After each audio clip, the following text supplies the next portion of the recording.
Boa noite aí, pessoal. Tudo bem? Como o Dave falou, então, eu estou fazendo uma pesquisa de mestrado na Escola de Belas Artes da UFRJ. E é um mestrado que é numa linha de pesquisa chamada de linguagens visuais, que é uma das 4 linhas de pesquisa da EBA.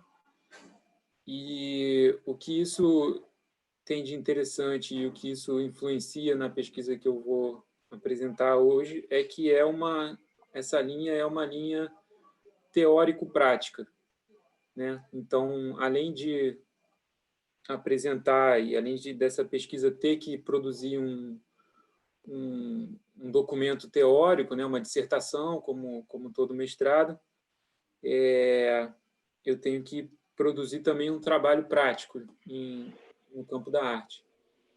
Então, isso acaba influenciando na própria pesquisa. Então, assim, muito da pesquisa teórica ela acaba sendo produzida a partir da minha prática, né?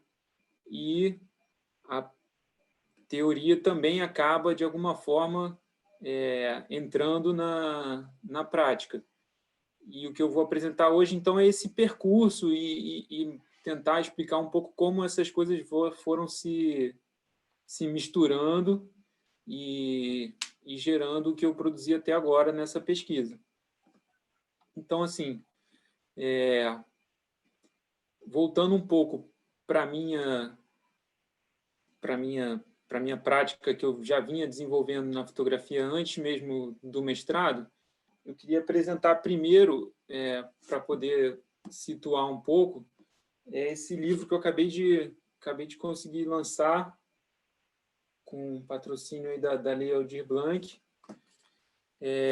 que é um livro que é um trabalho que eu venho produzindo desde 2017, então antes mesmo de eu ingressar no mestrado. Fala pra gente o nome do livro, Márcio, não apareceu aqui. Não deu para ver, né? O livro se chama Enconcha. Legal. Então, eu comecei esse trabalho em 2017, e é um trabalho de acompanhar e fotografar os catadores de mariscos da Baía de Guanabara. Uma boa parte, para quem conhece aqui o Rio, a região, a maior parte se concentra ali na área de Niterói.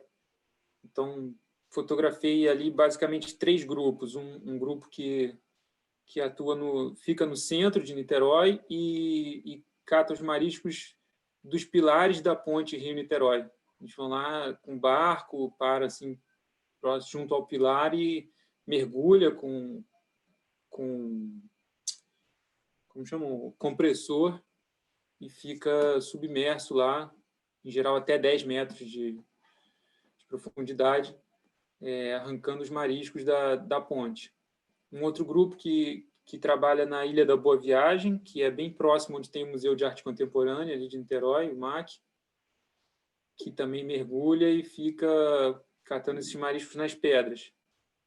E um outro grupo que é de Jurujuba, que aí já é mais uma coisa de maricultura, dessas fazendas marinhas que eles criam, com boias cercadas e tal, e já cultivam ali o marisco. Então, venho fazendo esse trabalho desde 2017, vou passar ele aqui e a gente vai discutindo, acho que vai ficar melhor, né?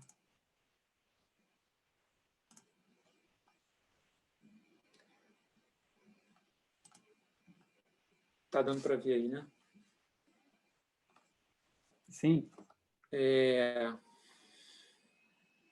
Então, esse é um trabalho que eu vinha fazendo antes mesmo do mestrado. E aí, o que esse trabalho me suscita e acaba gerando essa minha pesquisa de mestrado é o tipo de afeto que a fotografia me causa, assim, o tipo de afeto que a fotografia tem a potência de provocar e o tipo de afeto que me desperta e que me interessa na fotografia, né? Que eu acho que é uma potência melancólica da fotografia, né? Uma potência de ser essa coisa que, como o Barthes chama, de uma notícia da morte. Assim. Ela está entre dois tempos. Ela é produzida num tempo e aí ela retorna no presente do espectador. Mas sempre com essa notícia de que o que aconteceu, né, o que está ali naquela imagem, ele não existe ou não existe mais daquela forma.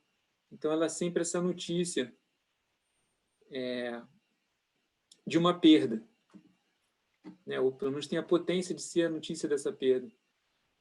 E nem sempre isso aparece, essa melancolia aparece nas questões formais da imagem, mas o que eu procuro pensar é justamente nesse campo dos afetos, assim, como isso afeta a mim como produtor e como afeta o espectador, né?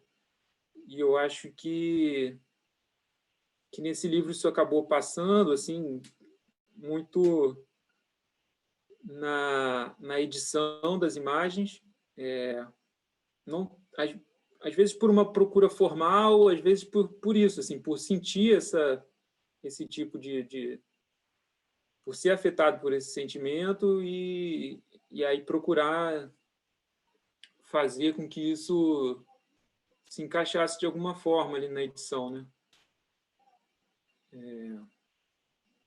Então, acho que tem isso, assim, e acho que isso se conecta muito com o tipo de trabalho ali dos catadores de marisco, que tem eles têm também essa característica de estar entre dois tempos, assim, sabe? É uma atividade que está muito deslocada principalmente o deles ali, que é totalmente artesanal, então é uma atividade que está totalmente deslocada desse tempo neoliberal cotidiano, da superaceleração da produção.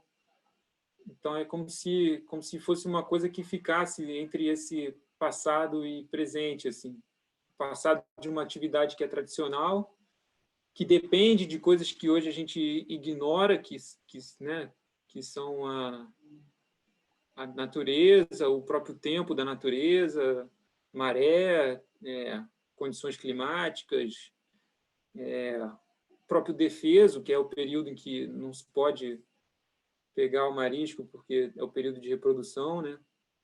Toda a pesca também tem isso, enfim, toda atividade marítima tem esse período de defesa. Então, acho que isso conecta muito também com essa ideia da fotografia.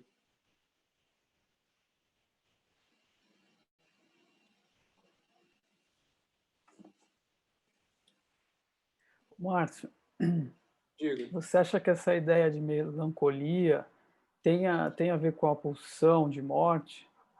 Você já leu alguma coisa sobre Freud, que ele fala sobre melancolia, o Sim, fato sim. deles viverem assim, né, no limiar também, né, de uma certa segurança, de estar mergulhando?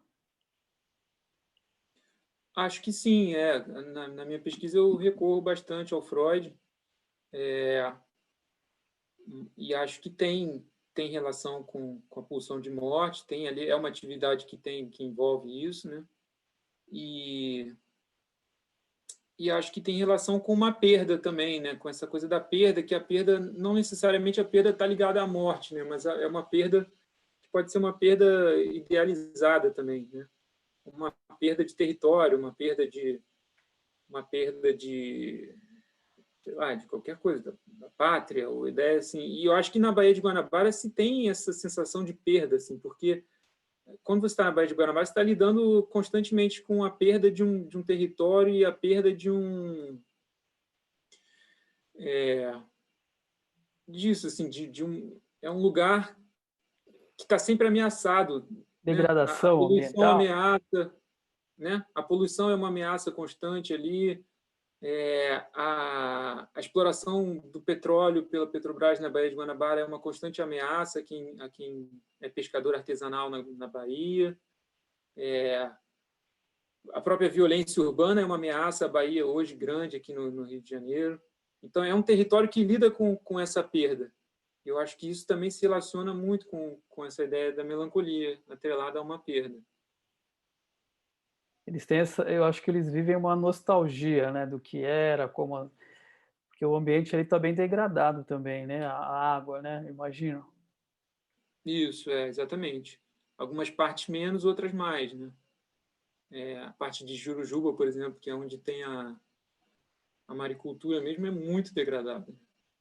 A parte ali próximo ao mar que é bem menos.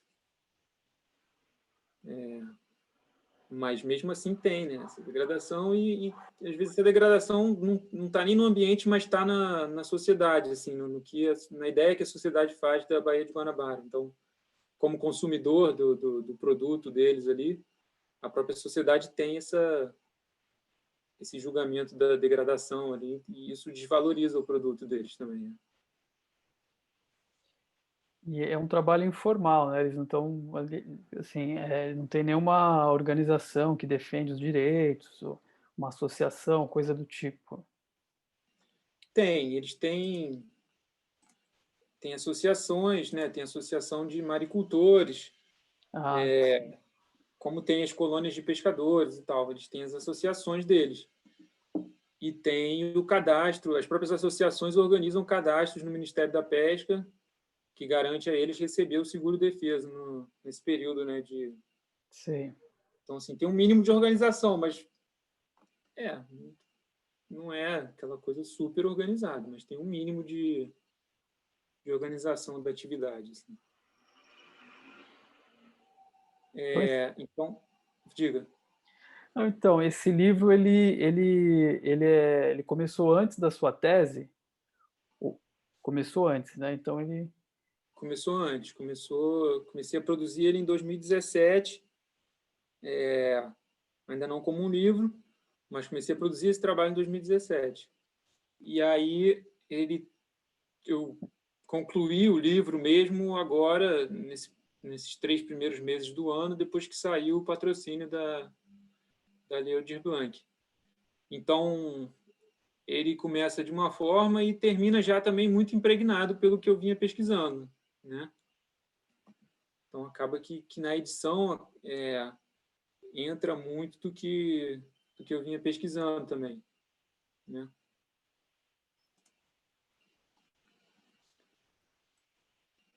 Então,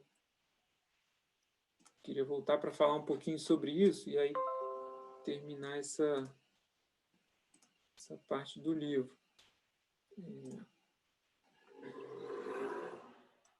Bom, então, como eu falei, esse mestrado é numa linha teórico-prática e a teoria produz muito a prática. Então, essa minha pesquisa tem esse desafio de tratar da melancolia como uma categoria estética da arte e como uma espécie de sintoma social, uma espécie de espírito do tempo, assim, né? Então, procuro na pesquisa pensar sempre dessas duas formas, porque é uma pesquisa em arte, né? Então não procuro fazer diagnósticos clínicos ou uma pesquisa em psicanálise, é uma pesquisa no campo da arte. E a melancolia ela aparece no campo da arte como uma categoria estética também, como a gente tem o belo, como tem o sublime, como tem outras categorias. Então, procuro sempre, na minha pesquisa, ter isso em mente. Né? Então, por isso precisei começar essa apresentação mostrando esse trabalho, que eu finalizei agora, e como disse, eu vejo nesse trabalho alguns sinais do que me levou a essa pesquisa sobre a melancolia. Né? Isso aparece para mim ao analisar a própria edição das fotos que eu vinha fazendo, e essa edição final assim, que acabou sendo feita junto com o Edu Monteiro, que é um artista que me ajudou nessa edição final do livro. Então, essa seleção de fotos para esse livro, né, a melancolia acabou aparecendo inicialmente inconscientemente, né, e depois também como uma busca, assim, né, como uma busca por esse clima, assim, por esse ar melancólico que refletisse tudo isso que que eu falei sobre a Baía de Guanabara, sobre o trabalho dos catadores de marisco. E aí, quando eu estava o Edu estava pensando, o Edu escreveu o texto, tem um texto final assim do livro, e o Edu escreveu esse texto. Quando a gente estava pensando o que poderia, do que poderia tratar esse texto, eu falei sobre essa coisa da melancolia e acho que ele tirou assim um parágrafo que foi bem preciso, assim, que eu queria ler esse pedacinho, assim, um fragmento do texto que ele escreveu. Então, inconstante, puxado e de lucro pequeno, a maricultura é um trabalho sujeito ao movimento dos oceanos e à potência das ondas. Apesar dos avanços tecnológicos e industriais, estes homens e mulheres do mar continuam conectados à natureza como modo de subsistência, estabelecendo traços de resistência em uma sociedade cada vez mais padronizada e acelerada. Marginais às oscilações do mercado e ao neoliberalismo predatório, aventuram-se em um tempo nostálgico. Nessa encruzilhada, a fotografia se apresenta como lampejos, com sua densidade dramática, silenciosa, carregando a cicatriz de uma perda inerente e a melancolia de um tempo morto, onde o ocorrido encontra-se no agora, marés imagéticas batendo forte sobre a natureza temporal. Então,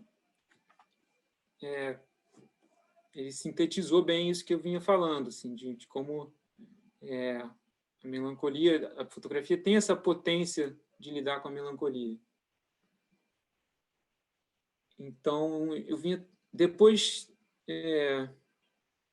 dessa série que acabou gerando o livro, eu vinha trabalhando numa outra série que eu chamo de O que Doeu Hoje é Dormente, em que é uma série que eu já tinha assim na minha cabeça mais fixamente essa ideia de lidar com o sentimento, assim, procurar lidar com uma espécie de sentimento.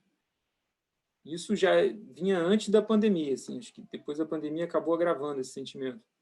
Mas, então, o próprio título dessa série procurava tratar desse sentimento, assim, e dar uma pista do que eu queria apresentar através das imagens, né? E aí essa série passou a ser a minha proposta de trabalho artístico para o mestrado.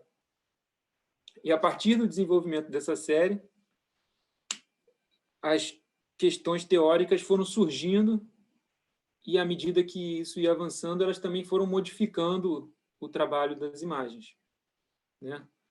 Então, ainda não tinha inicialmente formulado a presença da melancolia, mas tinha formulado a presença de um sentimento, que era o que eu queria transmitir. E aí, a partir da série, a melancolia surgiu como um tema para a pesquisa.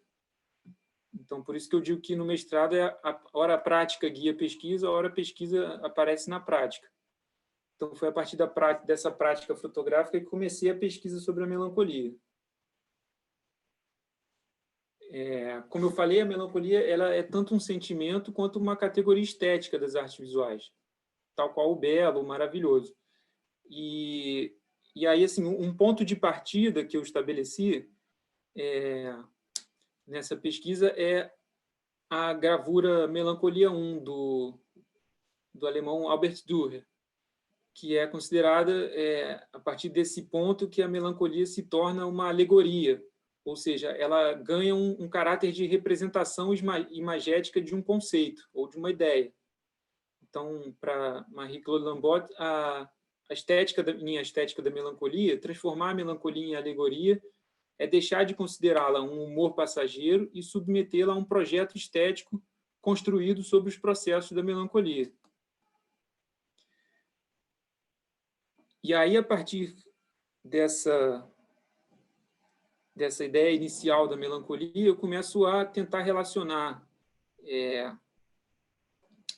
a melancolia transformada em alegoria pelo Dürer com o potencial melancólico da fotografia e com que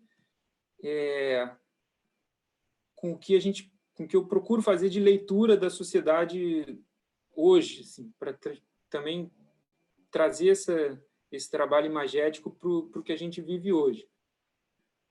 Então, essa é a gravura do Dürer, né? Melancolia 1. E essa gravura já foi muito estudada, né? Então, tem vários estudos, entre eles o do Panofsky, que é o mais conhecido e em que eu me baseio, que analisam essa gravura.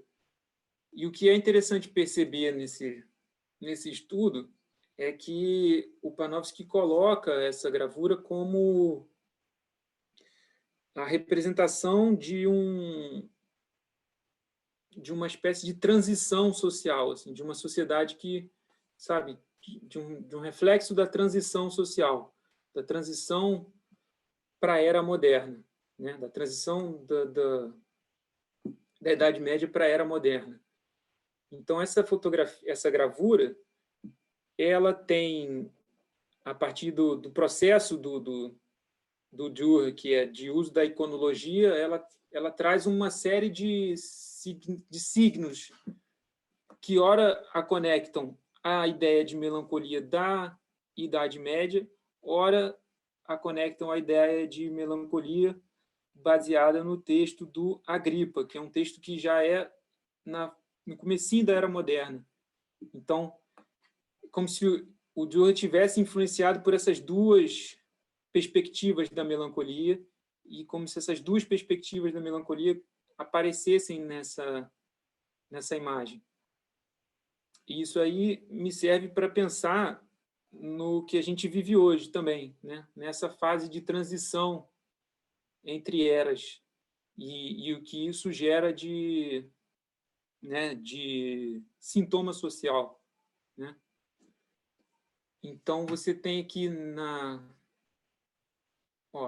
então, quais eram os processos da melancolia quando Dürer os transformou em alegoria com a iconologia de sua gravura? Uma certa paralisia de quem se encontra perdido entre dois tempos.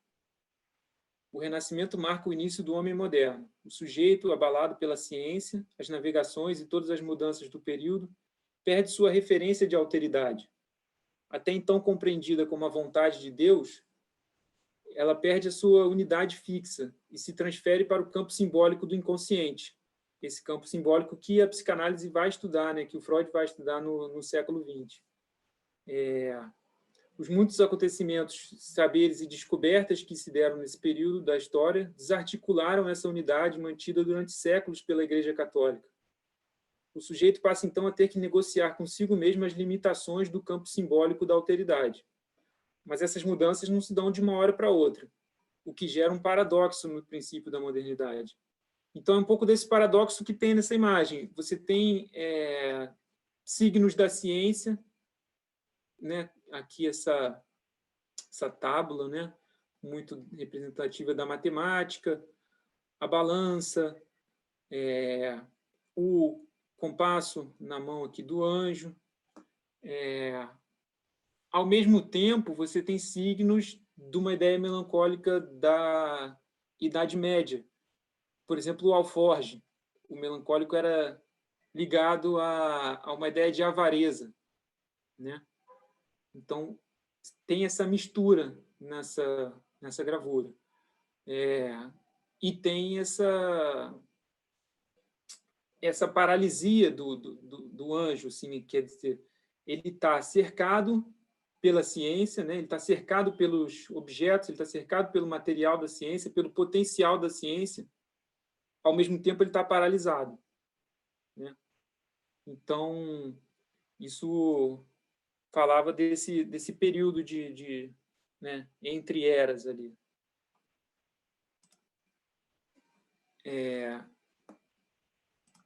E aí eu proponho, então, pensar a fotografia como uma linguagem da arte que carrega em si uma natureza melancólica.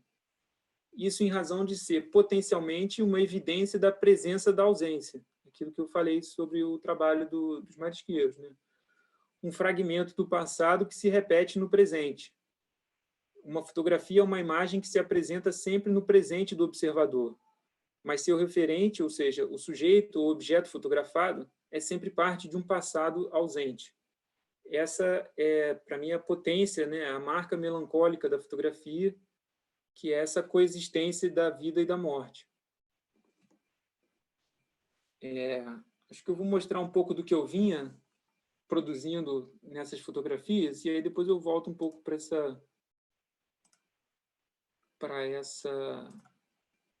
essa ideia. Espera aí.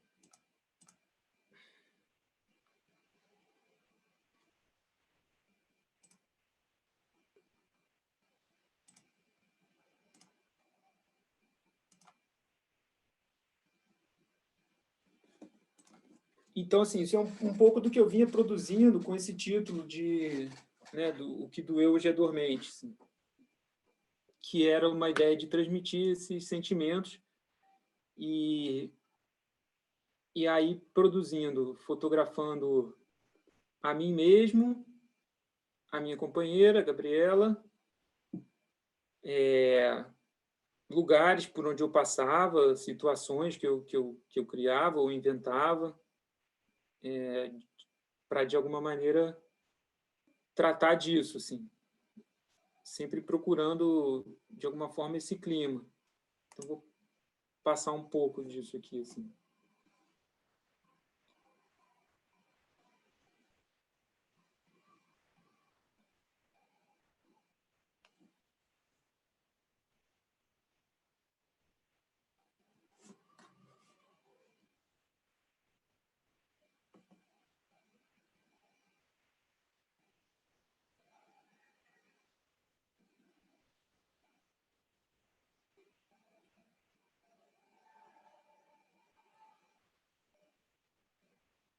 Então, são situações, ora criadas por mim, né, idealizadas e depois fotografadas, ora registradas de uma espécie de cotidiano. Assim.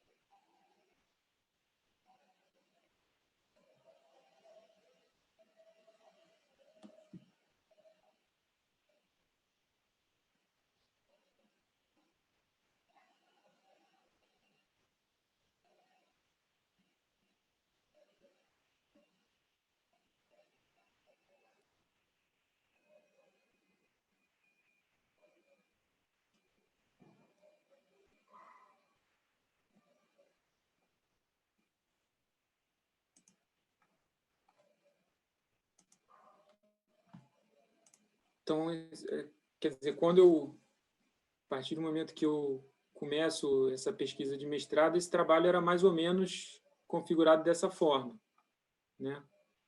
E aí me surge essa ideia da pesquisa da melancolia.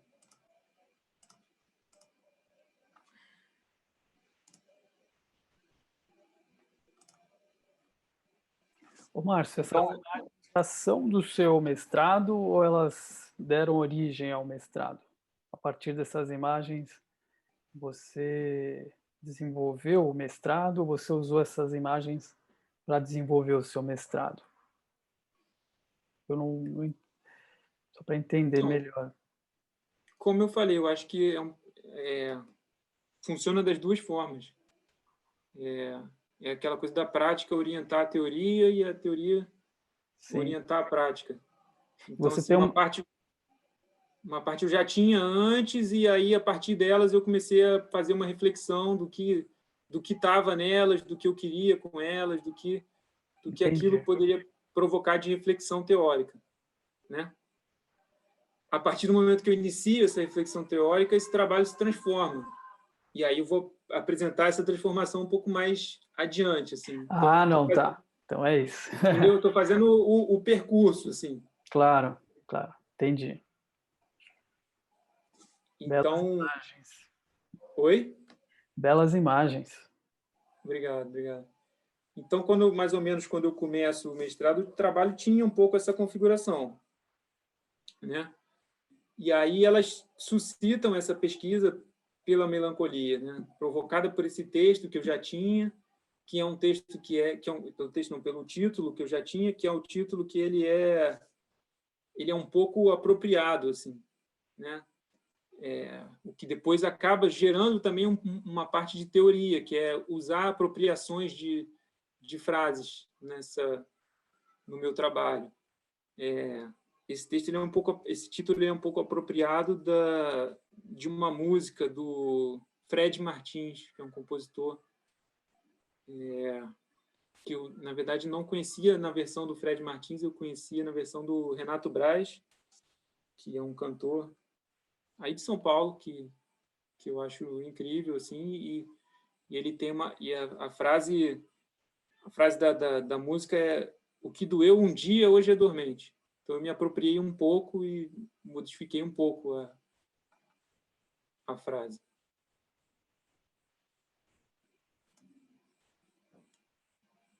Deixa eu voltar aqui.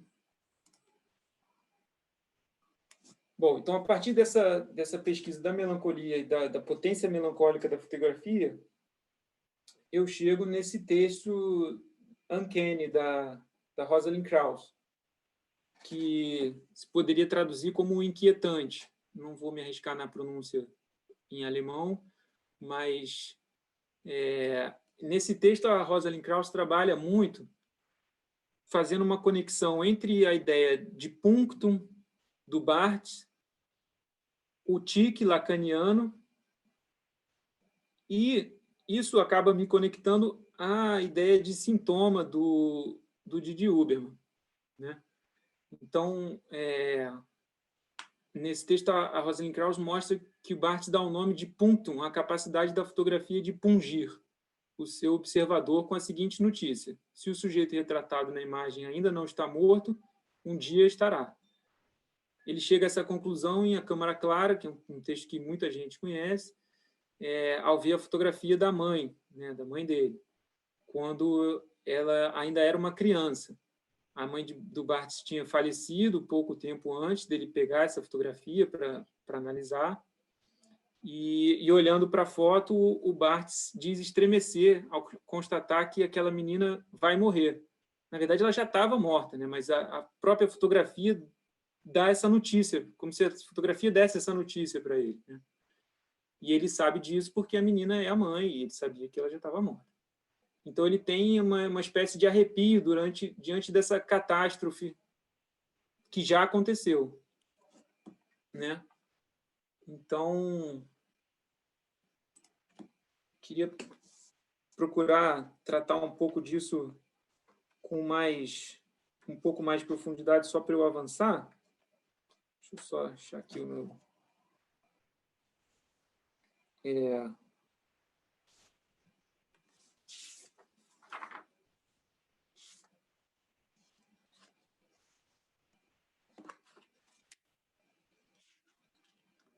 Quem quiser fazer pergunta, pode fazer, tá? Se tiver alguma pergunta, ou se quiser escrever aqui no chat, eu passo para ele. Então, além da Câmara Clara, eu acho que o Barthes trabalha de uma outra forma, até não citando a fotografia, mas num outro texto dele, que é o Fragmentos de um Discurso Amoroso, que me leva, nessa pesquisa, ao trabalho do Araque, depois, que eu vou mostrar aqui rapidamente. Então, no Fragmentos de um Discurso Amoroso, do Barthes, que ele escreve em 77, ele fala da ausência do ser amado, que é uma coisa que já aparecia nas minhas fotos ali, nessa relação com a minha companheira que eu vinha fotografando ali, né? Então,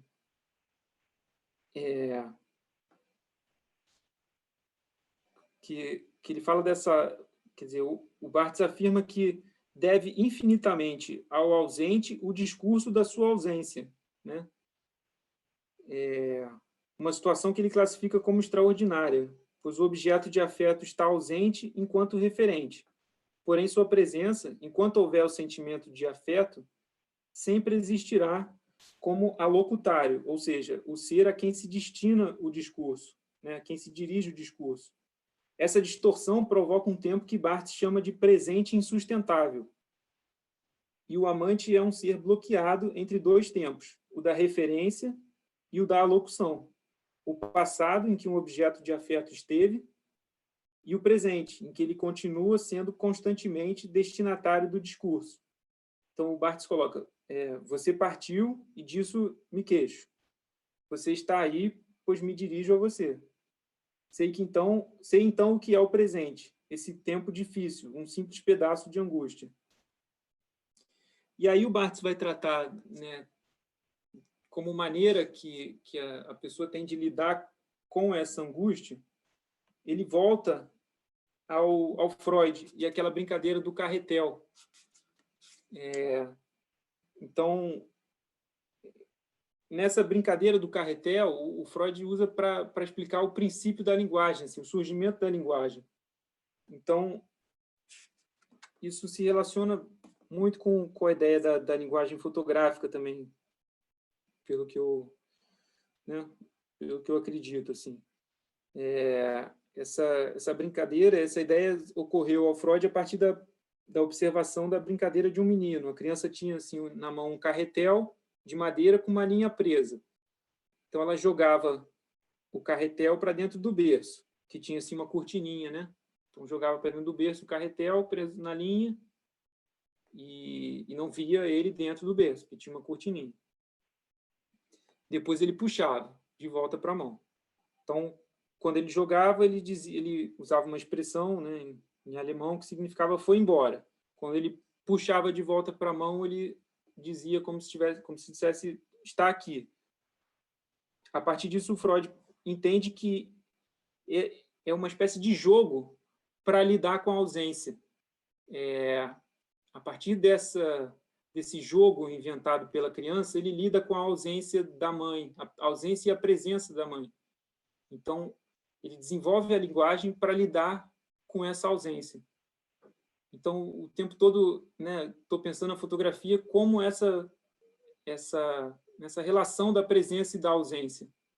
Então, acho que essa brincadeira do menino, assim, idealizada, elaborada pelo Freud, ajuda a pensar em como a fotografia, enquanto linguagem, brinca com essa presença e com essa ausência, como a aparição de uma coisa que não está mais, que não existe mais, que não está mais lá.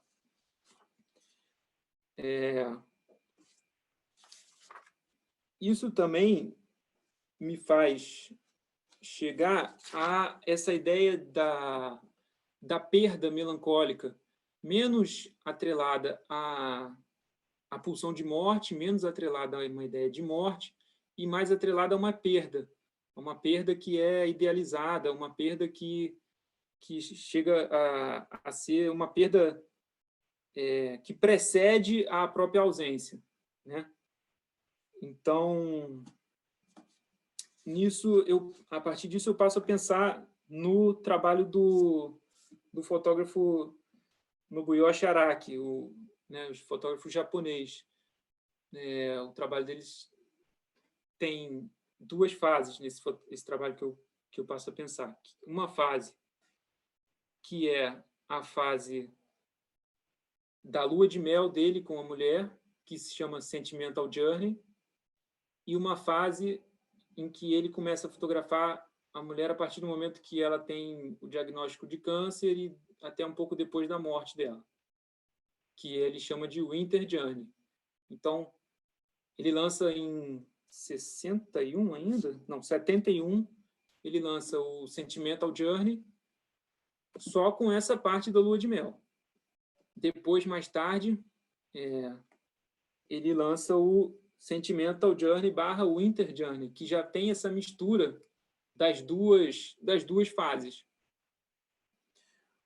O que a análise desse trabalho me suscita é a percepção de como, no próprio Sentimental Journey, em que ele estava fotografando a lua de mel dele, que era para ser um momento assim, de felicidade, de euforia, enfim, já aparece muito forte essa marca da perda, assim, parece muito forte uma marca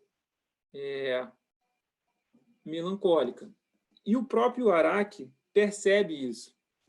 Eu encontrei uma entrevista que ele deu para o Museu de Arte Moderna de São Francisco, em que ele fala que, quando ele lançou o Sentimental Journey, o que ele via naquelas fotografias não era essa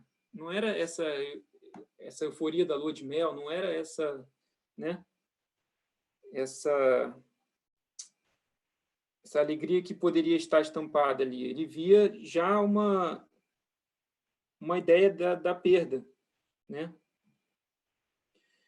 Então, e aí, essa perda, ela se relaciona com a ideia que o Zizek, né, o filósofo Slavoj Zizek, vai resgatar lá do Agamben, né?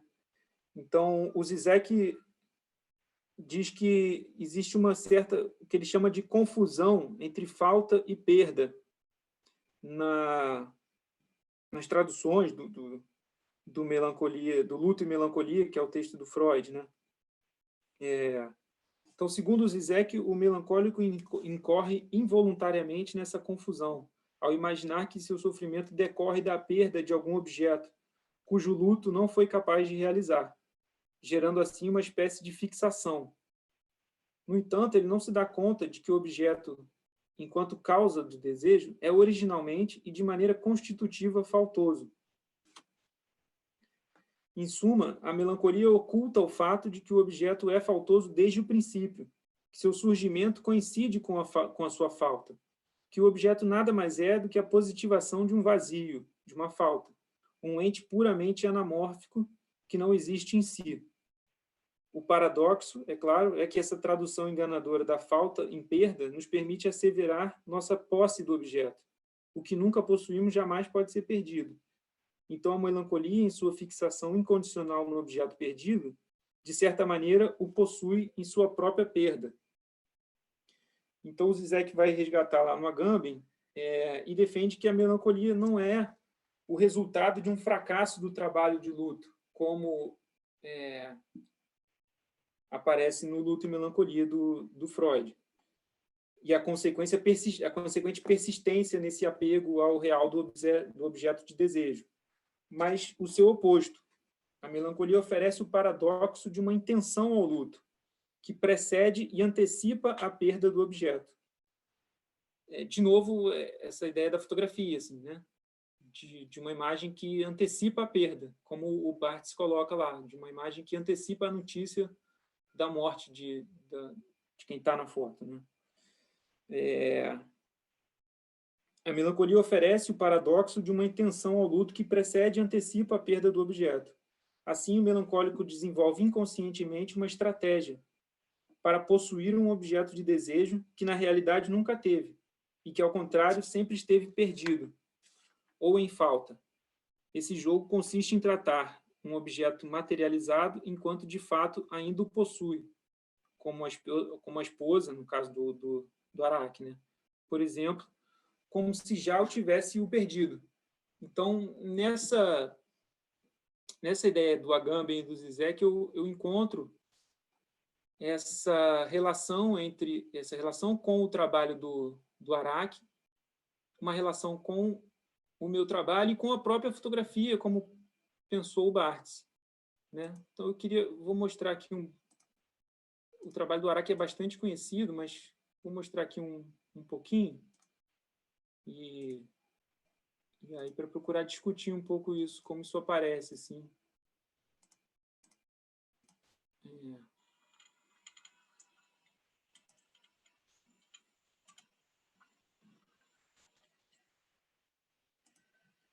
Não é? Bom, não é isso, espera aí. Acho que eu abri o link errado. Só um pouquinho.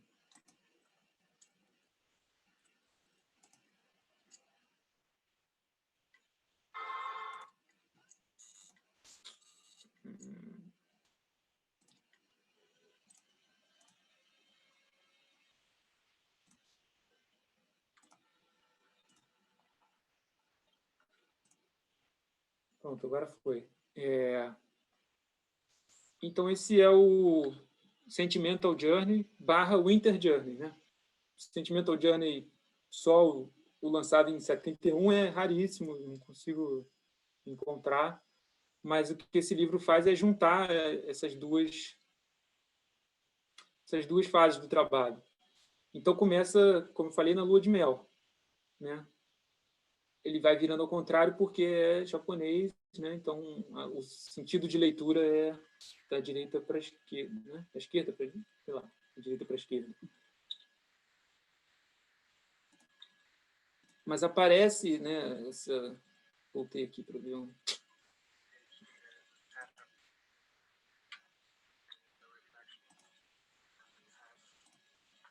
que eu fiz. Voltou para o outro. Espera aí, gente.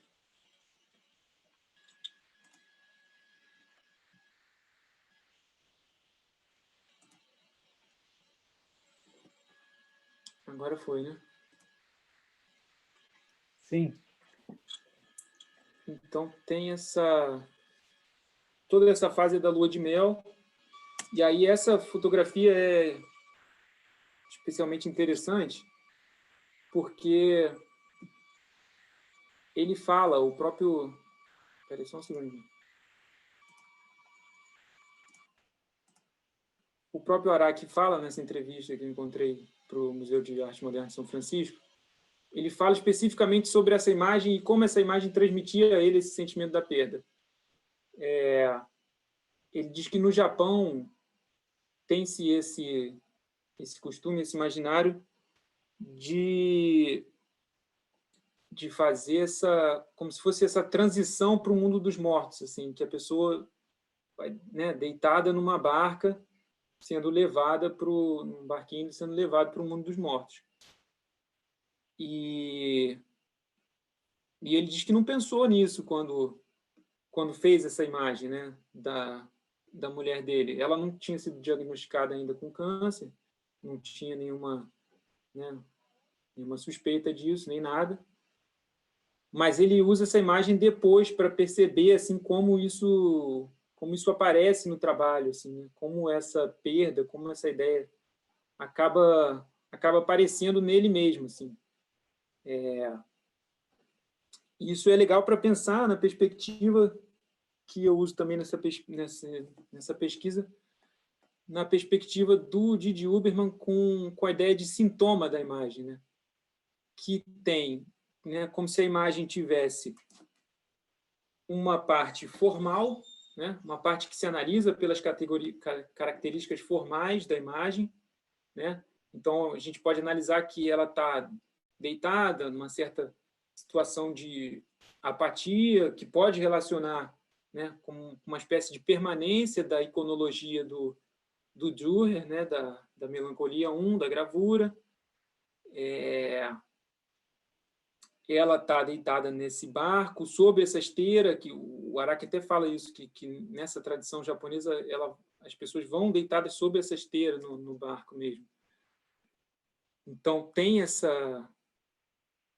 né, esse imaginário da tradição japonesa, mas tem né, tem essa característica formal da imagem, mas tem isso que o Didi Huberman coloca como sintoma da imagem, que é esse potencial de afeto da imagem, né? Esse potencial de afetar com alguma coisa que ele coloca no campo do não saber, né? Um campo que não está ligado à ideia de não, né? de não definição intelectual, mas que abre, né? Como ele coloca, que abre a história da arte para esses afetos, para essa espécie de permanência, né? Para essa espécie de continuidade das coisas e de afeto, de potencial da imagem de afetar o espectador, que não necessariamente a gente consegue explicar pelas características formais da imagem. Quando o Araki fala dessa imagem, ele fala assim, alguma coisa me fez produzir essa imagem. Talvez Deus, né, ele fala assim, talvez Deus tenha me feito produzir essa imagem. isso é interessante porque o Didi Huberman procura explicar essa ideia de sintoma da imagem, de permanência do afeto, do potencial de afeto da imagem, como uma espécie de conhecimento revelado, né? Como uma espécie de conhecimento que não está no lado formal da imagem, mas como uma espécie de conhecimento que é revelado a quem observa aquela imagem, né? Quem observa uma imagem. Então, isso conecta, como eu falei, acaba conectando a minha própria produção fotográfica com essa pesquisa. Então, continuando assim esse trabalho, a gente vai vendo forte assim essa ideia da perda, tanto em características formais da imagem, como nessa espécie de maneira de afetar o espectador.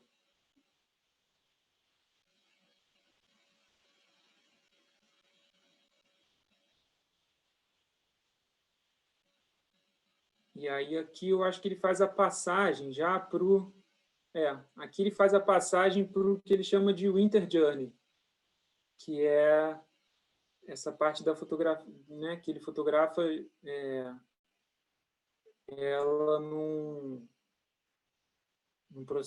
né, numa fase avançada mais da vida e já depois com o diagnóstico do câncer.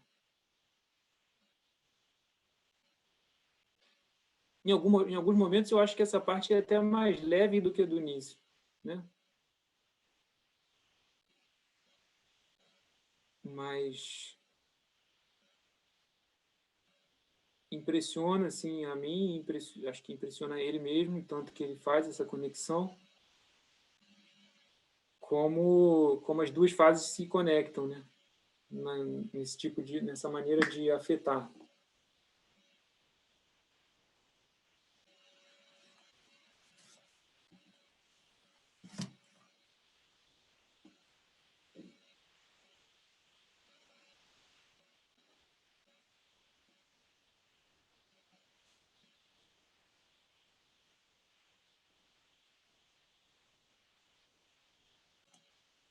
Vou avançar um pouco aqui.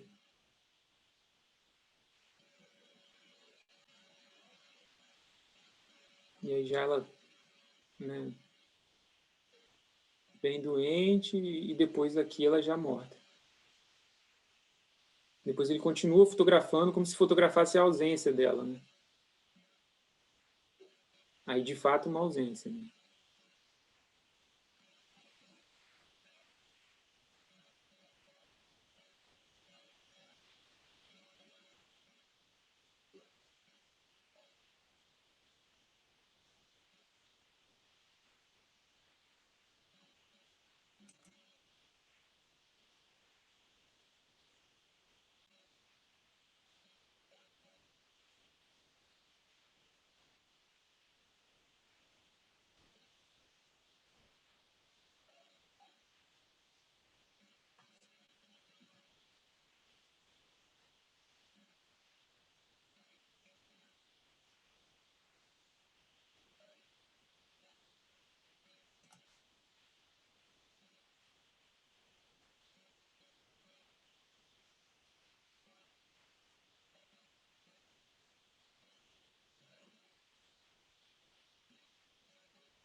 Bom, então, é isso. Assim, acho que esse trabalho ajuda a pensar né, esse potencial da fotografia de lidar com essa ausência, com essa notícia, né, de uma potencial ausência.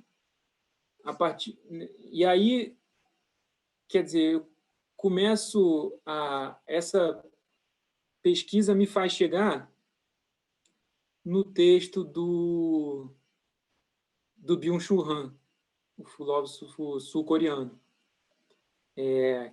que lida com essa ideia do que ele chama de uma melancolia contemporânea. Então, essa melancolia que eu vejo como atrelada a essa ideia de ausência, dessa potência da fotografia, ela é uma melancolia que está atrelada à ideia do Freud, de luto e melancolia, essa ideia que o Zizek resgata do Agamben. E o Byung-Chul Han faz isso, né, traz essa pesquisa da melancolia para agora, assim, para o século XXI, né? Nesse texto, nesse livro que ele chama de Sociedade do Cansaço. Nesse livro, o que é interessante para mim nessa pesquisa é que, se essa melancolia está atrelada a uma ideia de negatividade, ou seja, de polos positivo e negativo, né, de dois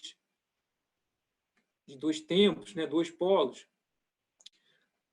o que a gente viveria hoje no estágio atual da sociedade seria uma ideia de exclusiva positividade, como se a gente tivesse a sensação de que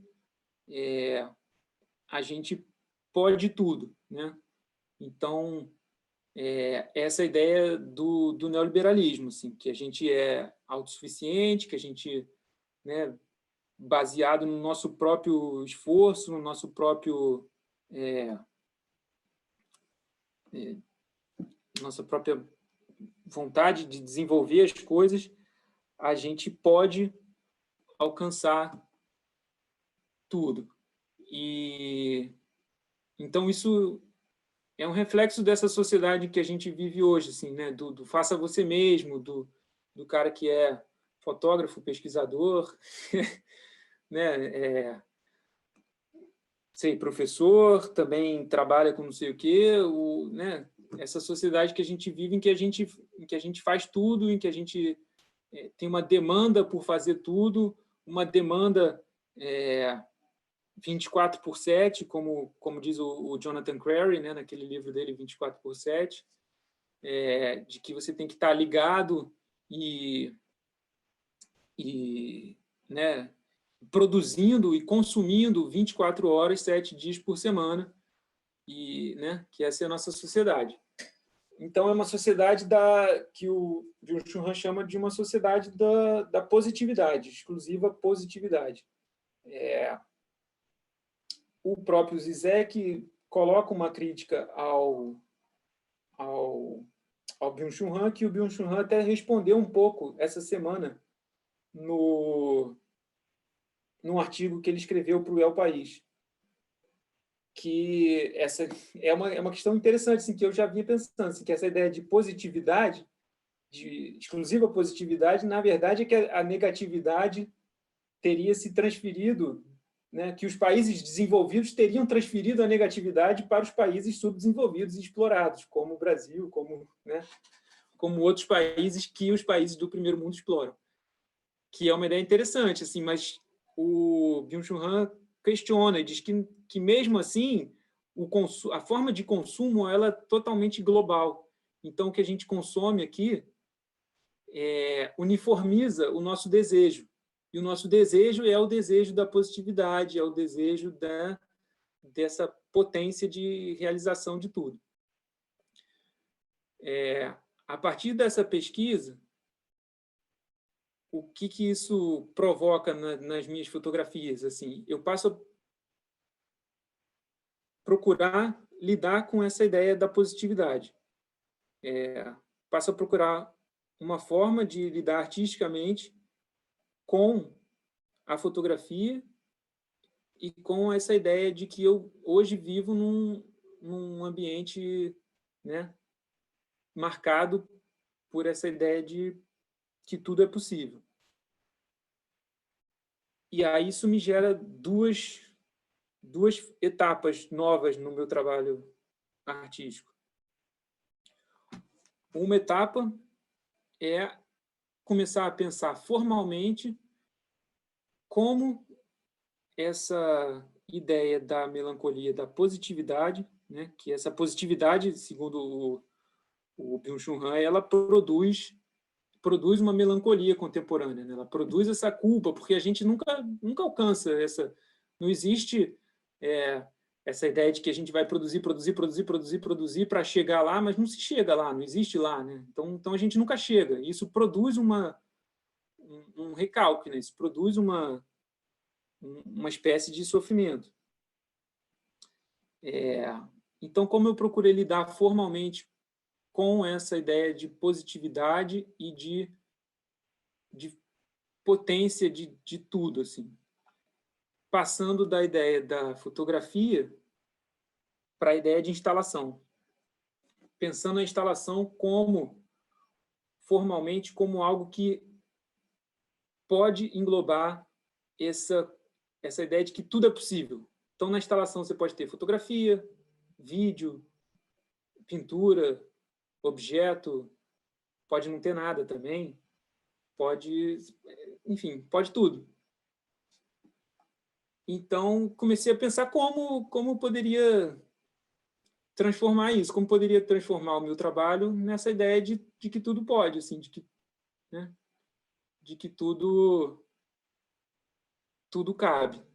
E aí vou mostrar rapidamente como foi essa transformação, assim, usando também uma ideia voltando, né, como eu disse, as coisas permanecem, né, nessa ideia do sintoma, assim. Então, usando uma ideia de que a melancolia também tem essa característica assim da imersão, assim, de que o melancólico ele tem, né, essa coisa de ficar imerso numa elaboração do ego, né, uma elaboração do eu. Então, espera aí, vou compartilhar de novo aqui. Então, o que eu passei a fazer? Inicialmente, como eu mostrei aquelas fotografias, né, desse meu trabalho, que eu chamo de que hoje é dormente, eu tinha a ideia de fazer um livro, mas eu comecei a pensar que não, que o livro, apesar do livro hoje poder tudo também, né, como diz o Mário Leveiro, né, que é era um escritor uruguaio, né, que ele falava que num romance, um romance é tudo que cabe entre a capa e a contracapa, né? Então, o livro hoje também, eu acho que o fotolivro também cabe quase tudo, né? Mas aí eu pensei, então, que para ficar imerso e para potencializar isso, eu teria que transformar o meu cotidiano em obra, o meu cotidiano em livro, o meu cotidiano em instalação. E aí eu comecei essa maluquice na qual, né, em que eu estou imerso aqui, dá para ver aqui pelo fundo. E registrei isso. Já estava no... Peraí. E registrei as fases de instalação desse trabalho, então, e dessa transformação do meu trabalho. Aqui nesse quarto, que é onde eu trabalho e tal, funciona como um ateliê, escritório, tudo.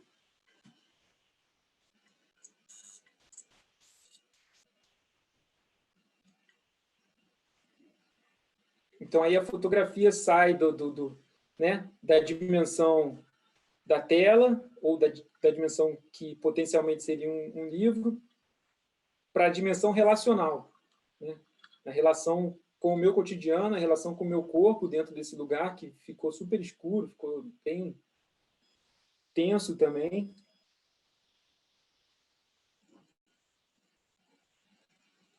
E lidando com essa questão, né, do faça você mesmo, quase tudo eu produzo aqui mesmo também, né, de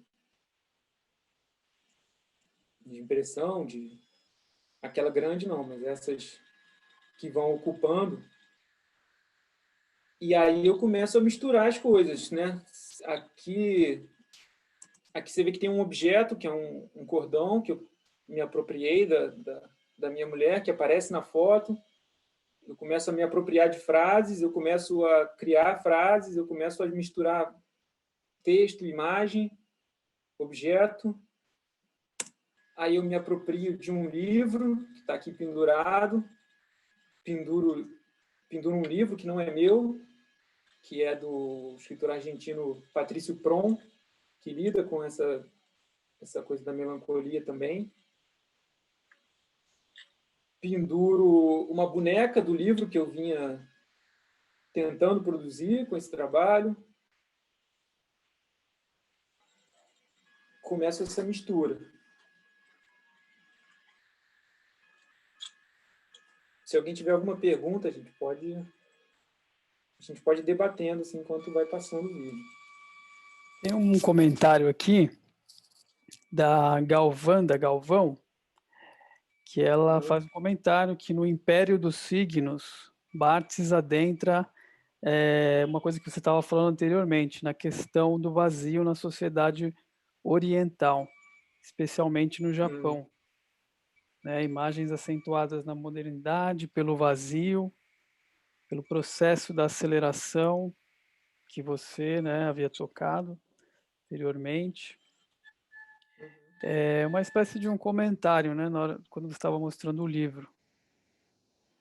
Ah, legal. Se você quiser explicar melhor sua questão, Galvanda, fica à vontade, pode abrir o microfone e fazer a pergunta. Eu confesso que não pesquisei esse texto do Barthes, não, e não faço essa associação com a sociedade oriental, assim, especificamente, apesar de usar o livro do Araki, né? Oi, boa noite. Não sei se vocês estão ouvindo. Sim. Uhum. Eu lembrei desse texto porque você tem bastante referência dentro da literatura, né, e dentro da fotografia, e a ideia de que essa fotografia, ela está, na verdade, nesse entre, né, que é um vão. E aí você tem, de sociedade para sociedade, uma forma de chamar esse intervalo. E aí me remeteu a essa questão, imaginando também que, como você apresentou anteriormente as imagens do Rio de Janeiro, e com essa questão da alimentação, né, que também é essa grande ausência para essa sociedade atual, então me chamou a atenção essa questão, porque são pontos também levantados pelo próprio Barthes. Então, não sei se chega aí, né, a tua investigação. Só realmente um comentário. Não, legal, bacana. Realmente não cheguei, assim, não tinha chegado nesse texto, não. Nessa questão da ausência na alimentação. Quer dizer, a fase que eu estou hoje é essa, assim, de pensar essa potência da positividade, de que tudo... que hoje essa ideia da melancolia está atrelada a gente poder tudo. E aí me chega também essa coisa que aparece, além dessa coisa de então, que, bom, a instalação seria, então, para mim, né, formalmente, a possibilidade de realizar essa positividade total. E o Byung-Chul Han fala nesse Sociedade do Cansaço que ele propõe, né, como alternativa a essa sociedade do cansaço neoliberal, ele propõe a prática de jogo, né? Não é exatamente a prática. Ele propõe como alternativa ao cotidiano a ideia de jogo, que seria... Porque ele fala o seguinte, muito se fala hoje, né, desse cansaço da sociedade, e, inclusive, isso entra no meio corporativo, que é o que realmente explora mais, assim, né? E aí aparece a ideia do break, né, da pausa, assim, que precisa de uma pausa, precisa de um break, precisa de um intervalo nessa produção e nesse ultraconsumo. E o que eu acho interessante é que o Byung-Chul Han pensa que esse intervalo, essa proposta de break, ela já faz parte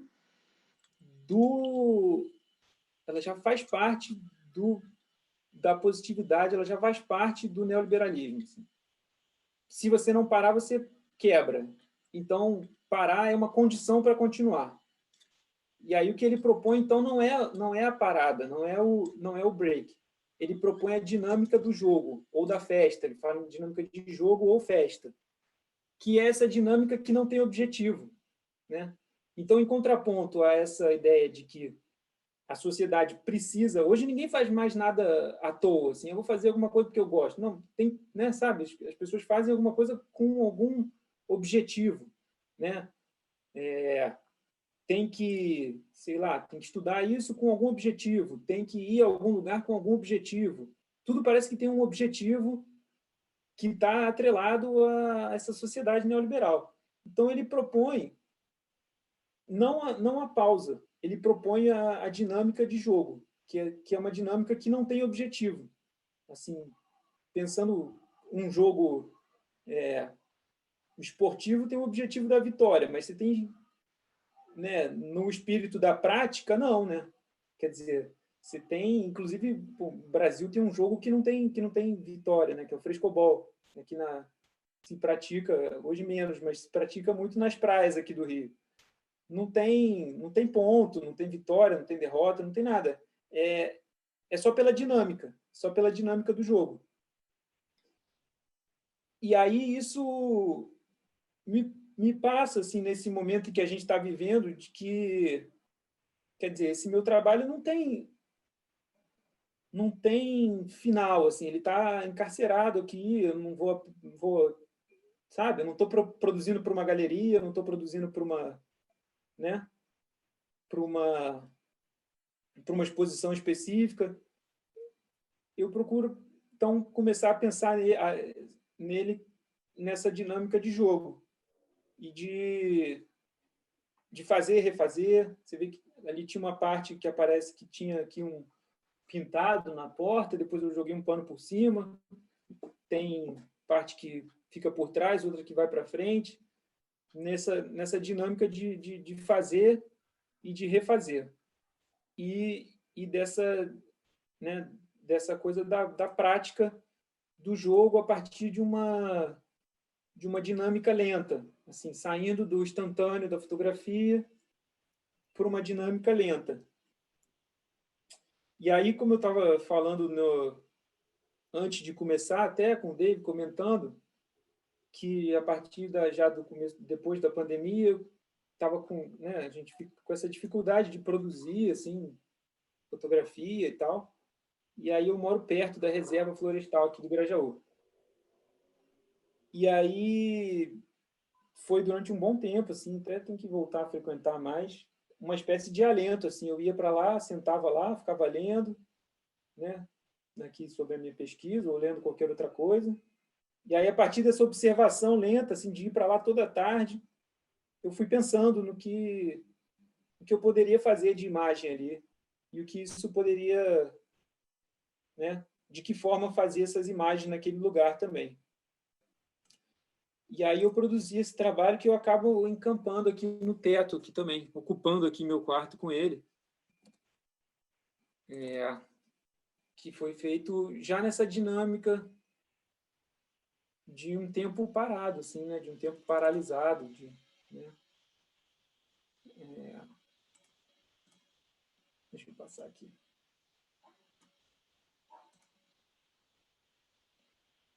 Então eu vou lá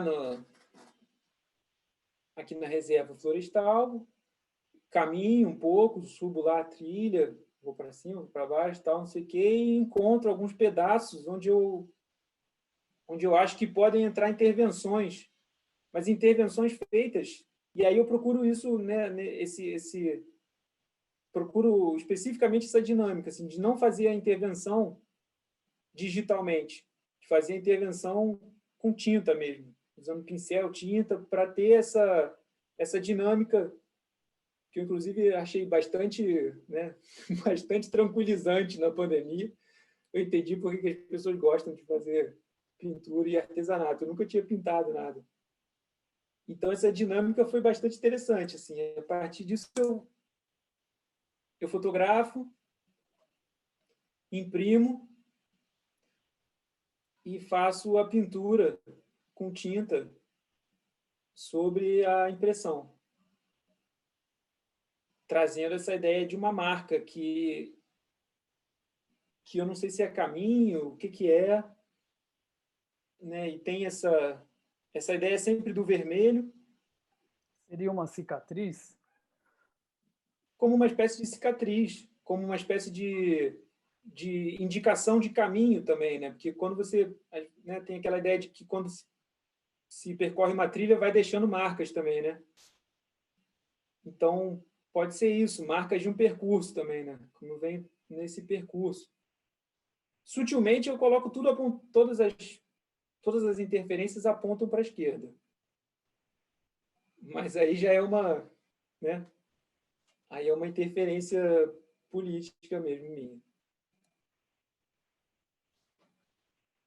Então, de alguma forma, tem uma pontinha assim que,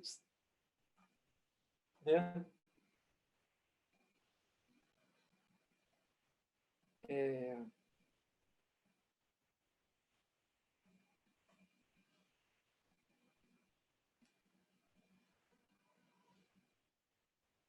Então, aí eu fui fazendo esse trabalho com esse intuito de experimentar uma outra dinâmica, de experimentar um outro tempo. Assim, eu não trabalho com pintura, nunca tinha trabalhado com pintura.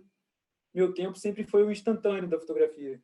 Inclusive fotografia, né, digital, 35 mm, não tem nem que...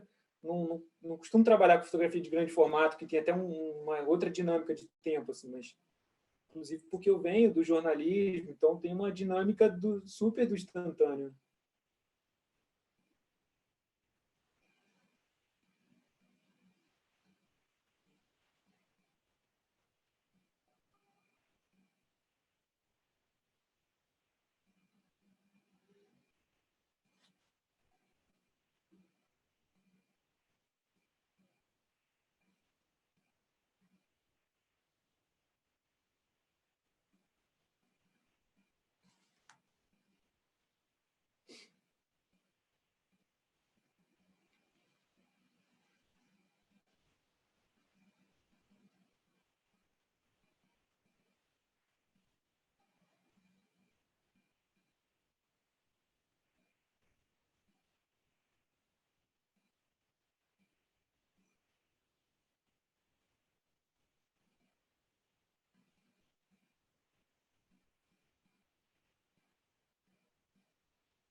Aí voltou.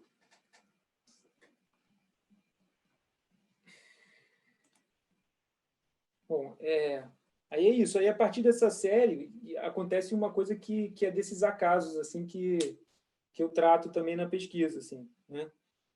Como eu falei do Didi Uberman, que é essa coisa dessa espécie de afeto que a gente não tem formalmente também, assim.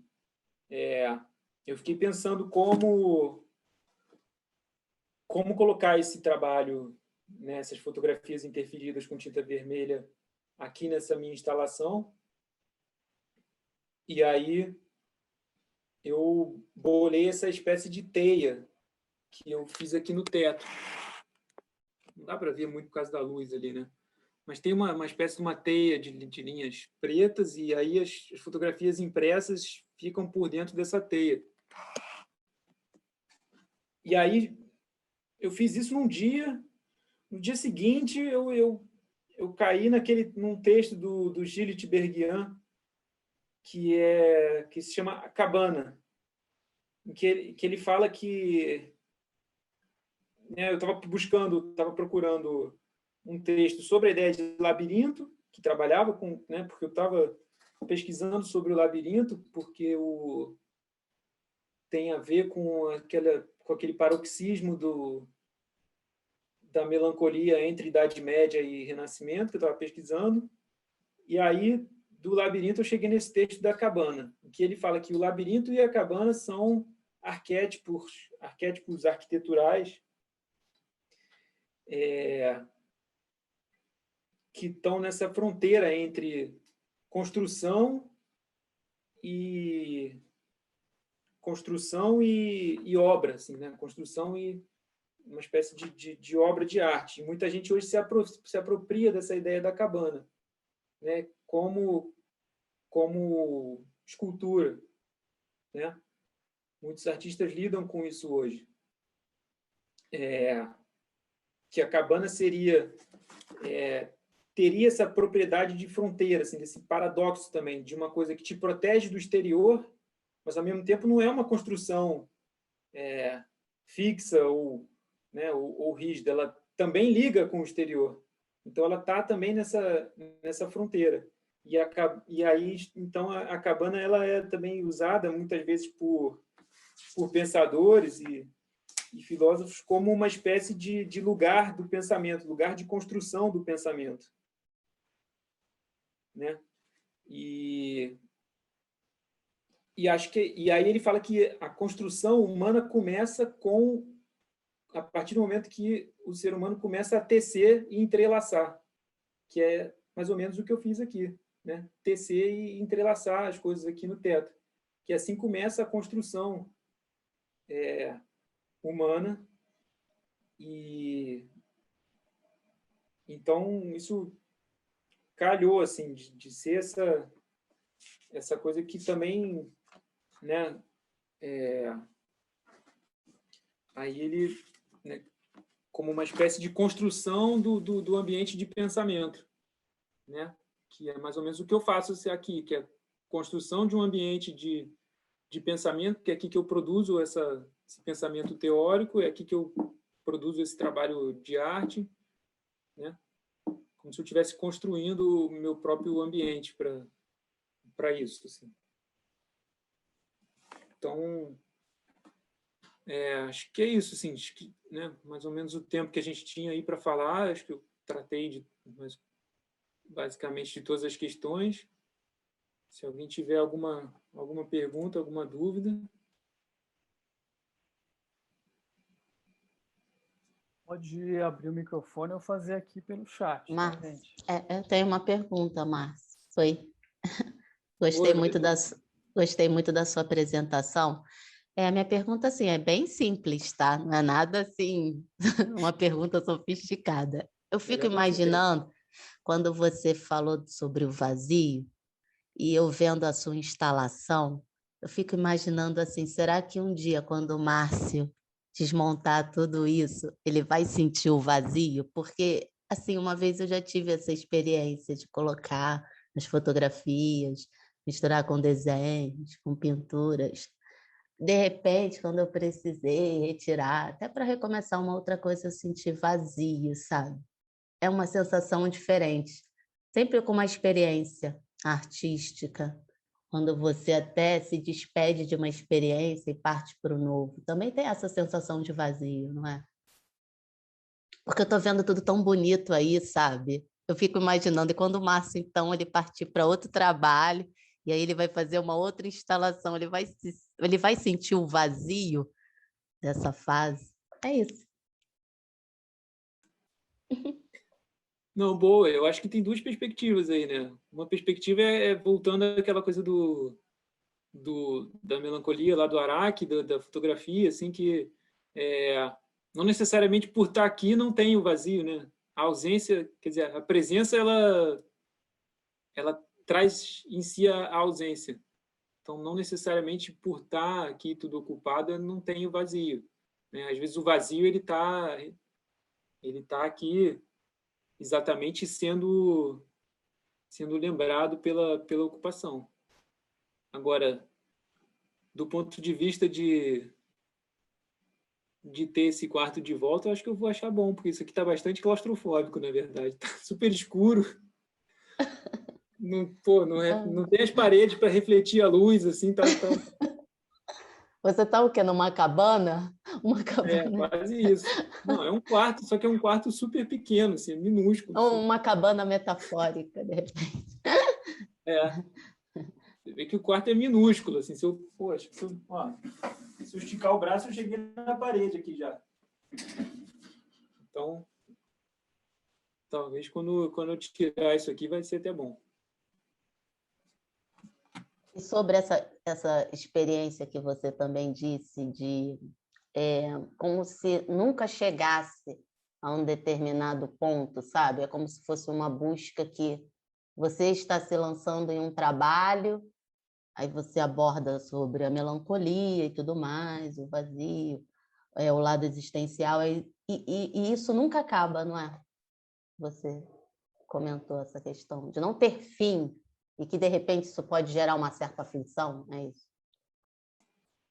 Falhou a sua voz no final, assim, de repente pode gerar E que isso pode gerar uma aflição para o artista, porque ele nunca chega ao fim? Eu acho que sim, acho que é isso, assim, não tem fim, né? É isso, o próprio trabalho do artista não tem fim, assim, ninguém deixa de ser artista, né? A pessoa, às vezes, sei lá, às vezes o cara é médico, é engenheiro, se aposenta, deixa de pensar naquilo, não sei, mas acho que ninguém deixa de pensar em arte, assim, o artista nunca deixa de pensar, né? Nunca para, né, nesse sentido, assim. Acho que também outras profissões Porque também no não, início, também não quando... param, assim, uma vez que você fica com aquela formação, né, Uhum. na cabeça, acaba nunca deixando de parar de pensar nas coisas. Porque no início a gente acha que vai chegar a um determinado ponto, mas aí eu acho que quanto mais vai fazendo, mais perspectivas vão se abrindo, não é? Você agora já está fazendo pintura na fotografia, daqui a pouco você vai partir para a escultura.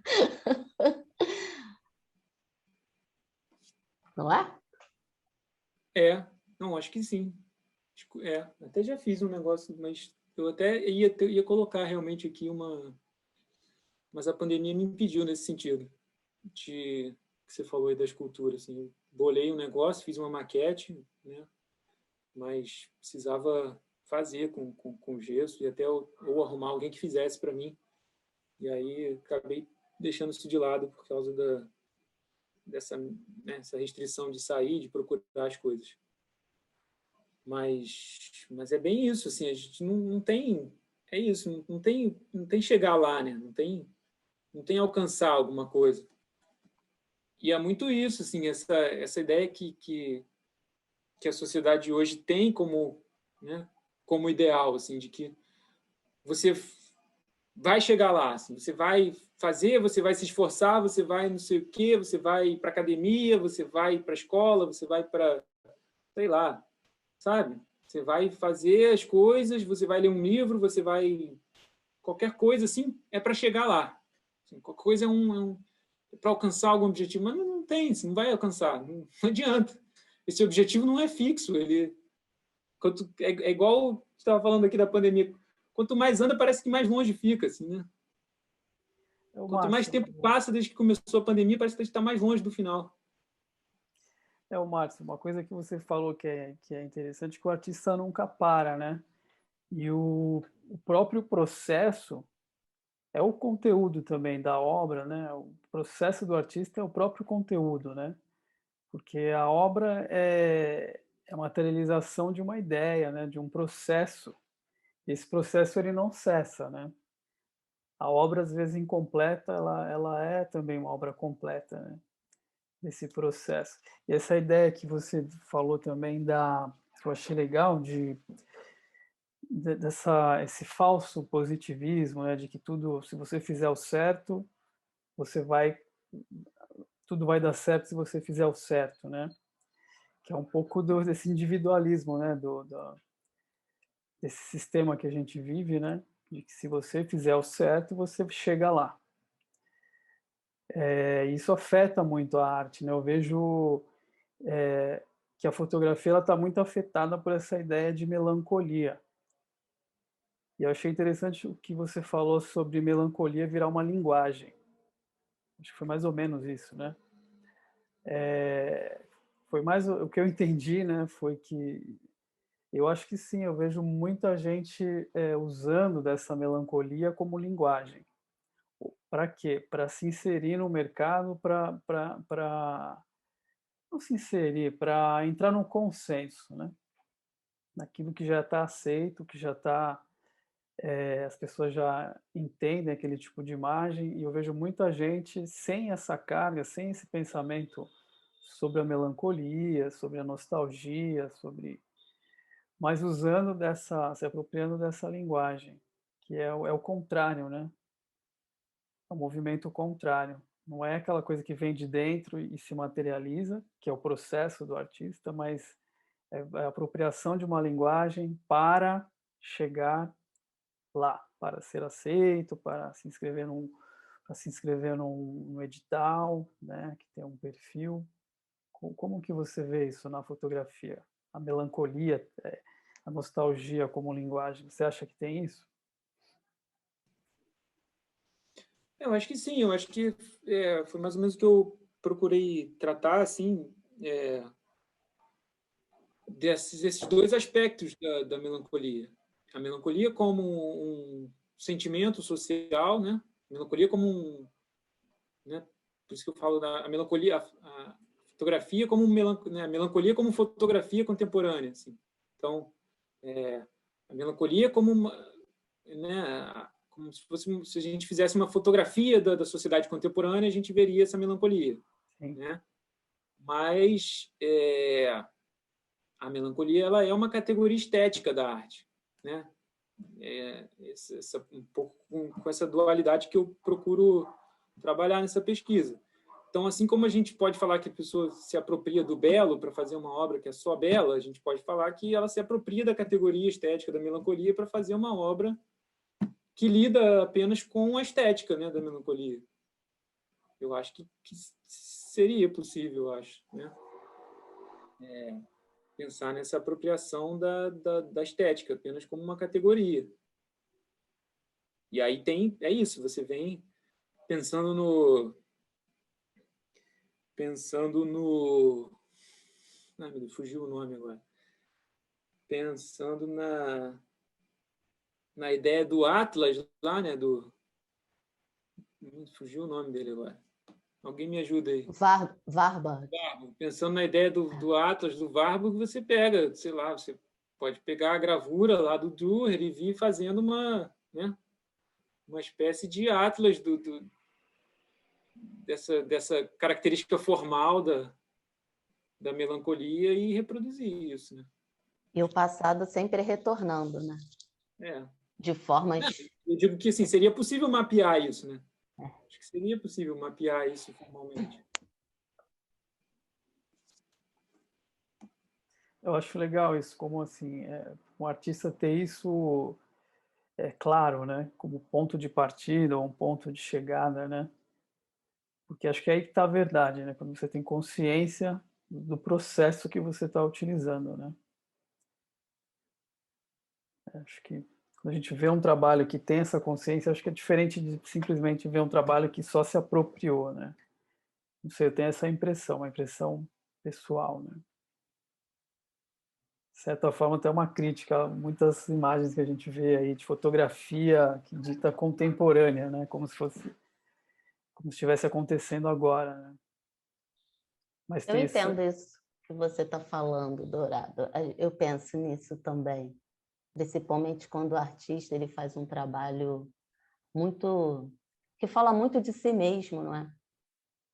Essa dualidade entre o que se apropria e o que tem muita verdade, assim, no trabalho do Márcio eu vejo muita verdade, a linguagem que ele criou também, né? Uma coisa muito pessoal dele. Isso é uma construção que demanda tempo, né? Eu acho que demanda tempo, demanda também a questão interior, porque quanto mais você se abre, também existe, de certa forma, vamos dizer assim, um sofrimento, porque assim, você está lidando com questões profundas, não é? Psicológicas também. Você está se expondo de certa maneira. Eu consigo entender isso que você está falando, eu consigo diferenciar quando é algo e de repente se apropria, não que talvez fosse errado isso, não é errado, mas algo diferente quando é um trabalho com essa consistência, com essa propriedade do Márcio, sabe? Eu consigo já notar isso. Porque tem também um embasamento, né? Tem toda uma bagagem que ele construiu, uma pesquisa. Você escreve também, né, Márcio? Bastante. Você é jornalista, né, Márcio? É? Sou. Você escreve bastante também, você escreve muito bem. É isso, eu consigo perceber. Só fazendo uma observação. Legal. Acho que, enfim, não sei, essa busca, assim, o que eu falei desde o início, assim, de uma teoria orientada pela prática, assim, né? De ir fazendo as coisas e pensando o que aquilo produz, né? O que essa prática produz e como ela se impacta pelo que a pesquisa vai causando também de reflexão.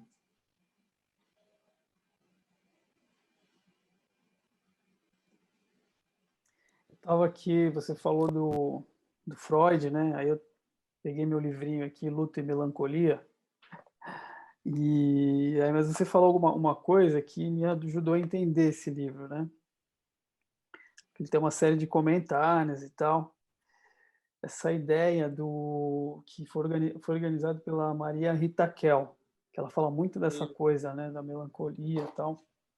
Tem até um livro dela, O Tempo e o Cão, enfim, que ela vai tratar esse assunto também. Mas aí eu gostei do que você falou sobre essa ideia do positivismo, de que tudo vai dar certo, e isso causa melancolia, né? Quando a coisa não acontece, a melancolia já está implícita nessa ideia, né? Isso me ajudou a entender, pelo menos assim, me ajudou a entender esse livro, porque eu já tinha lido ele algumas vezes eu deixei passar algumas coisas, algumas coisas não fizeram tanto sentido assim. Mas eu achei legal essas referências que você trouxe também, que você está usando na sua tese. Me ajudou nisso. Eu acho legal, acho que é isso. O Byung-Chul Han que resgata isso, né? Resgata essa ideia. E é curioso porque até ele fala isso nesse artigo que saiu essa semana no El País. Na primeira página, eu acho, do livro, desse Sociedade do Cansaço, em que ele fala ele coloca uma... Né, ele fala assim, apesar da... Como é que ele fala? Apesar do temor de uma pandemia viral, a sociedade hoje é pautada pela positividade. Ele escreveu esse livro há 10 anos, né? E aí ele voltou a isso essa semana, assim, falando assim, olha, quer dizer, a pandemia aconteceu, assim, já era um temor há 10 anos, a pandemia aconteceu, mas né, a positividade continua, porque está atrelada à ideia de consumo. Assim, é uma positividade do desejo, né, do desejo do consumo, assim, de que você tem essa, né, você pode tudo, assim, é um desejo. Isso saiu no El País de hoje, no jornal? Foi ontem, eu acho, ontem ou anteontem. Poxa, eu quero ler isso. Cara, é super atual, assim, tá na primeira página do livro. Quando eu peguei o livro, eu já estava na pandemia, eu olhei assim e falei, caramba, será que, né? Será que isso muda alguma coisa no pensamento dele? Né? Mas, bom, ele defende que não, ele defende que a gente continua nesse regime da positividade, assim, que a gente continua pensando numa espécie de desejo absoluto. A gente está passando por isso, né? Sociedade do cansaço.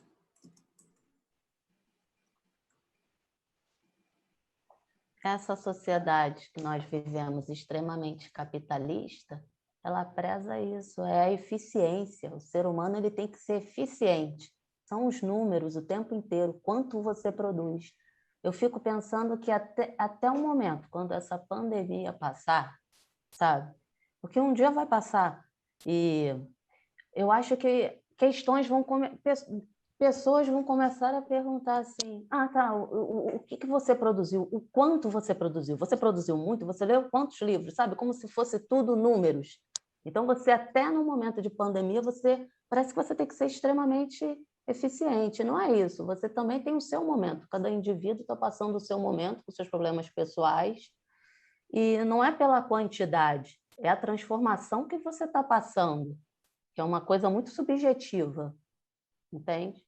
Porque pela sociedade que nós vivemos, eu acho que ainda vai começar, sabe? Esses tipos de pergunta, como se você, mesmo no momento de um grande número de mortes dessa doença atroz, você ainda deveria ser eficiente. Deveria, entre aspas, porque a gente não é obrigado a ser eficiente, entendeu? O tempo inteiro.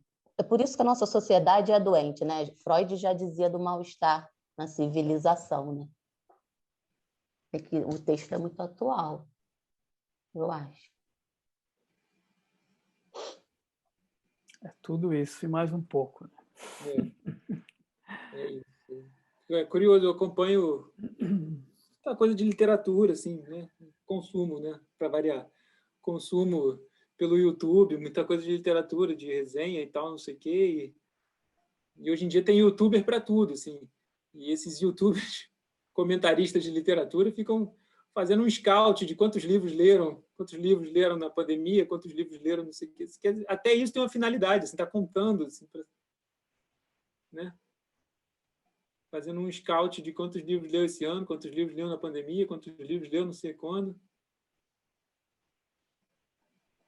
Eu acho interessante a pessoa ter a sua produtividade, amar o que faz e, de repente, ser um momento para, sabe, aproveitar e produzir, mas não que você tenha que prestar contas isso à sociedade, aos outros, em termos de números. Isso é uma coisa pessoal, você ama o que você faz e se você quiser fazer 3 séries, 10 séries enormes, isso é uma coisa pessoal sua, isso está te dando prazer, está te fazendo feliz, mas não que isso tenha que ser, sabe, uma prestação de contas da sua eficiência, sabe?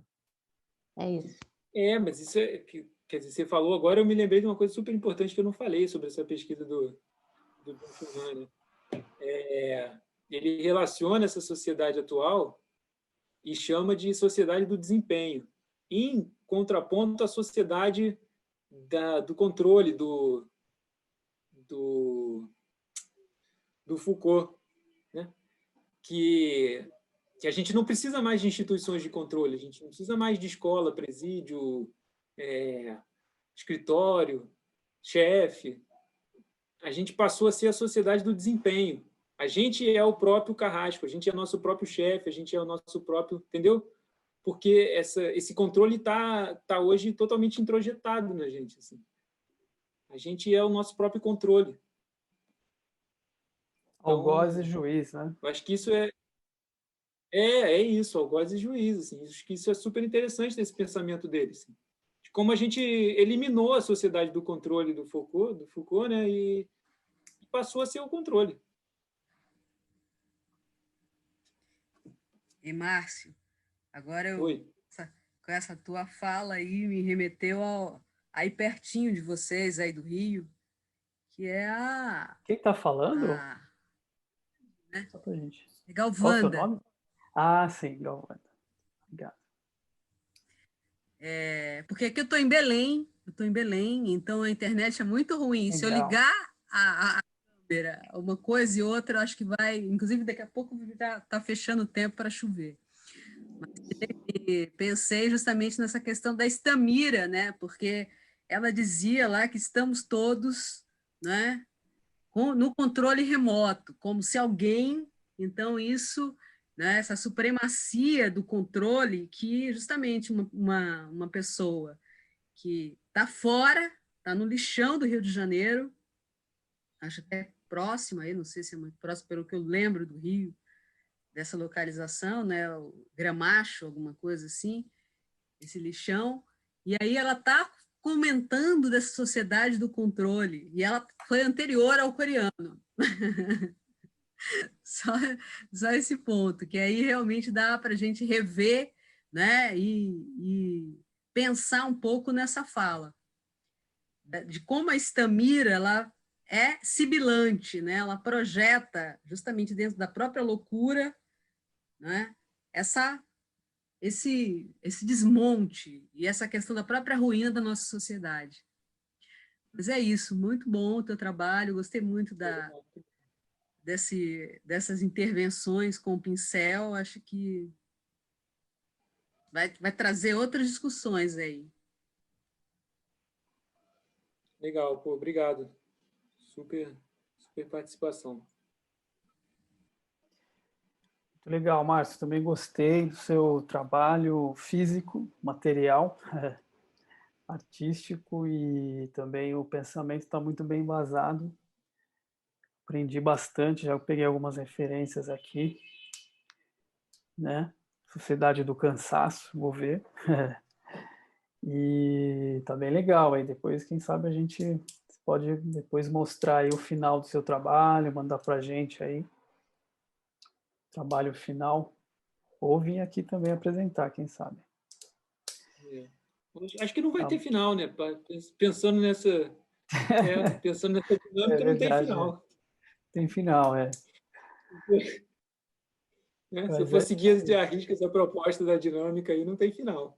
Sim, Mas você vai ter que entregar alguma coisa, né? Você precisa terminar para receber o certificado, né? Mas acho que é sempre isso, assim, né? Todo mundo que faz mestrado ou faz ou mesmo um livro, assim, o meu próprio livro, fotolivro que eu terminei agora, não termina, né? Desiste. Então, em algum Você momento tem a que gente desiste. terminar ele, né? Tirar coisas para que, na verdade, você suprime, né? Porque você tem um material e você tem que tirar para poder criar, né, um livro. Então, criar um livro é eliminar fotos, né? É suprimir para criar, né? E é bem isso, não tem fim, né? Não tem fim. Você pode ficar fazendo isso eternamente. Então, em algum momento, você simplesmente para. A edição é constante, né? Mas é isso, gente. Então, vamos encerrando aqui mais uma amostra. Queria agradecer ao Márcio, dedicou seu tempo aqui para apresentar seu trabalho. Acho que foi um grande aprendizado aí para a gente. E tem vários comentários aqui, as pessoas acharam incrível, poético. Teve gente que precisou sair mais cedo, mas também você pode ver depois os comentários no chat. Queria agradecer aí todo mundo que participou e ficou até o final. E mês que vem a gente tem mais mostra. Beleza. Pô, obrigado aí, gente, pela Boa noite. participação. Eu Obrigado pelo gostei, convite. adorei. Boa noite. Valeu, gente. Boa noite.